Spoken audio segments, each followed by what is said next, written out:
नमस्कार दोस्तों, स्वागत है आपका सरकारी जॉब न्यूज़ ट्यूब पर। आज हम बात करेंगे सीडेक रिक्रूटमेंट 2023 के बारे में। तो चलिए एक बार इसे डिटेल में समझ लेते हैं। तो जैसा कि आप देख सकते हैं, इनकी ऑफिशियल वेबसाइट से नोटिफिकेशन आ चुकी है। तो यहाँ पे वेरियस वैकेंसीज है, आप अपने हिसाब से यहाँ पे चेक कर सकते हैं। यहाँ पे पोस्ट और यहाँ पे नंबर ऑफ पोस्ट है, यहाँ पे लोकेशन है और यहाँ पे व्यू डिटेल, यानी इस पे आप इस बटन पे आप क्लिक करोगे तो आपको जो भी पोस्ट की डिटेल चाहिए हो उसकी PDF आपको यहाँ से मिल जाएगी और यहीं से आप उसे अप्लाई कर सकेंगे। तो यहाँ पे टोटल 277 वैकेंसी है, जिसमें से प्रोजेक्ट असिस्टेंट की 35 वैकेंसी है, project associate, junior field application engineer, project engineer patent, फिर यहाँ पे project engineer, field application engineer, project manager, programmer, program manager, program delivery manager, knowledge partner, PS&O manager, project officer, outreach and placement.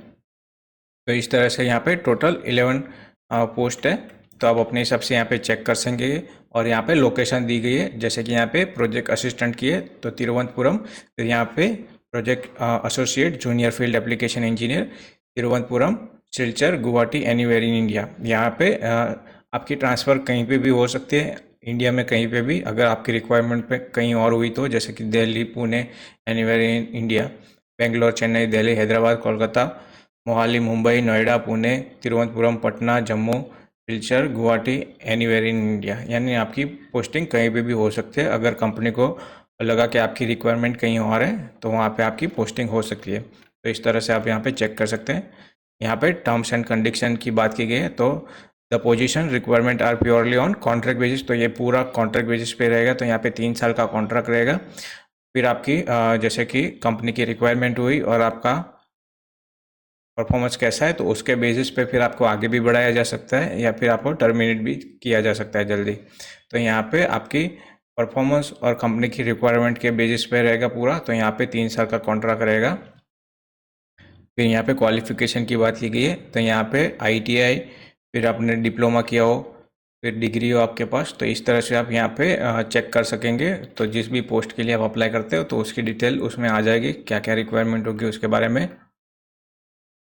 फिर यहाँ पे experience की बात की गई है। तो यहाँ पे जैसा कि आप देख सकते हैं, जहाँ पे एक्सपीरियंस की बात की है वहाँ पे एक्सपीरियंस चाहिए होगा। जैसे कि यहाँ पे मेंशन किए गए academic, teaching, research work experiences in non profit organisation, internship, project work placement are part of academic curriculum and will not be considered as a experience. तो यहाँ पे अगर आपने इनमें से किया है तो वो उसे एक्सपीरियंस नहीं माना जाएगा।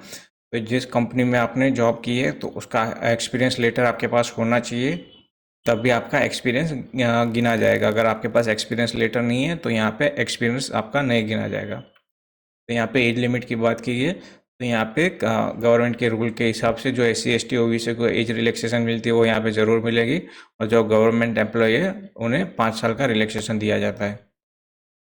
अगर आपके पास आपके कास्ट के सर्टिफिकेट होने चाहिए, जैसा कि OBC से तो नॉन क्रीमी सर्टिफिकेट आपके पास होना चाहिए। तो इस तरह से आप यहाँ पे चेक कर सकते हैं।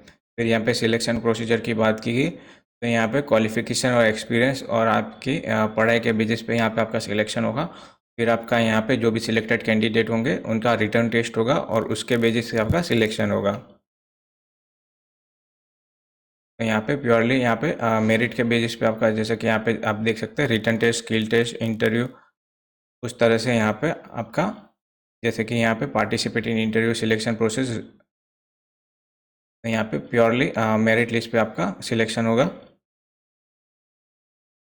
तो यहाँ पे एप्लीकेशन फ़ीस की बात की गई है। तो यहाँ पे कोई फ़ीस नहीं है, तो यहाँ पे आपको कोई फ़ीस पे नहीं करनी है।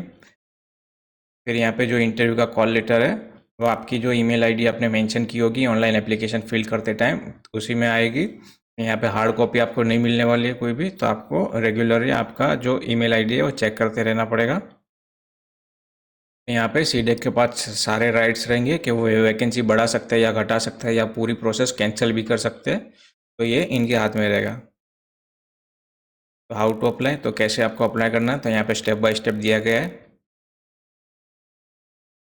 तो यहाँ पे इम्पोर्टेंट डेट्स की बात की गई है। तो सितंबर 30 से आप अप्लाई करने का स्टार्ट कर सकते हो। तो यहाँ पे अक्टूबर 20 तक आप अप्लाई कर सकोगे और इंटरव्यू की डेट है वो बाद में यहाँ पे मेंशन हो जाएगी। तो ये लिंक आपको डिस्क्रिप्शन में मिल जाएगी, वहाँ से आप इसे डाउनलोड करके आराम से देख सकेंगे। तो आशा करता हूँ ये वीडियो आपको पसंद आएगी और इसी तरह की वीडियो आगे देखने के लिए मेरे चैनल को प्लीज़ लाइक और सब्सक्राइब कीजिए। धन्यवाद।